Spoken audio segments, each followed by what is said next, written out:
Okay, no sneering Buick cracks. Everybody's heard them all anyway. Buick earned most of those snide asides, but maybe not anymore. Let's snap your head around with the 2010 LaCrosse CXS and check the tech.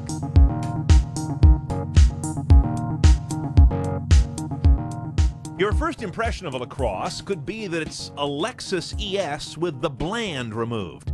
Ours is even a tad sinister in carbon black metallic with the same tone inside. The car looks and is larger than an ES, which is what it's aimed straight at. That makes for some nice rear seat legroom in the Buick, but somewhat more portly acceleration. Overall, though, the look is pretty youthful, so there's one Buick stereotype done. This car's a CXS. That's the high trim for the LaCrosse. The cabin materials reflect that, and our car has many of the optional toys. The nav rig is hard drive based, and there's room on that drive for you to rip CDs and or copy over MP3 files. Maps look good on a big 8-inch LCD, and you'll see live traffic alerts and information, even if you're not under guidance. That's nice.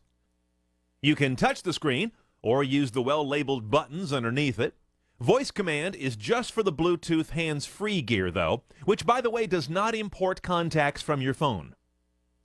And while we're speaking of limitations, this car has a radio pause function that will pause and buffer up to 20 minutes of a broadcast so you don't miss any of it, except you have to stop the car for it to work.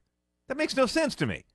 The Harman Kardon audio with 11 speakers and 384 watts was pretty impressive, and it came in a package with not only the navigation rig, but also the addition of DVD playback and a rear-view camera that throws up trajectory lines and a breathless little yellow exclamation mark when it detects something it thinks you might be about to run over.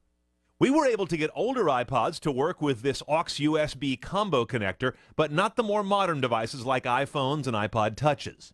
To go with the nice rear seat room, there is also an available dual-screen, dual-DVD rear seat entertainment rig that gets mounted in the seat backs of the front seats. The nice 3.6-liter direct-injection V6 in this car has been popping up all over General Motors, with its 280 horsepower and 259 foot-pounds of torque. MPG is 17 in the city, but a much leggier 27 on the highway.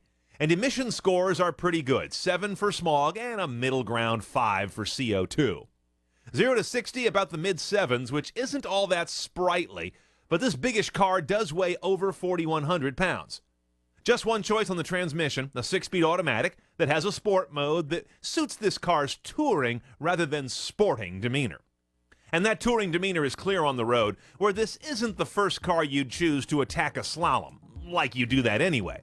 But its real-world comfort is not gained via wallow. It is cosseting, but not sloppy. The best deal on the build sheet might be the paltry $800 for a touring package that includes continuously adaptive suspension. That price is so low it seems like a typo. By the way, the LaCrosse CXX is a front-wheel drive car only, but the two lower trim levels can be had as all-wheel drive vehicles.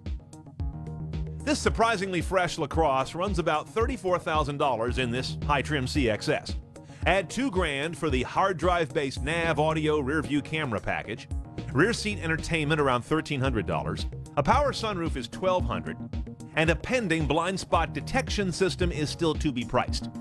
The real steals are a head-up display for a mere $350, and that tantalizing adaptive suspension for, what, $800?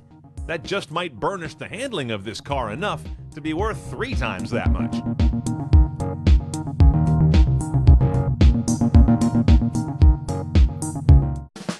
CNET.com/live is the place to find your favorite CNET tech shows. From hottest gadgets to the latest tech news, we stream it live 5 days a week at CNET.com/live.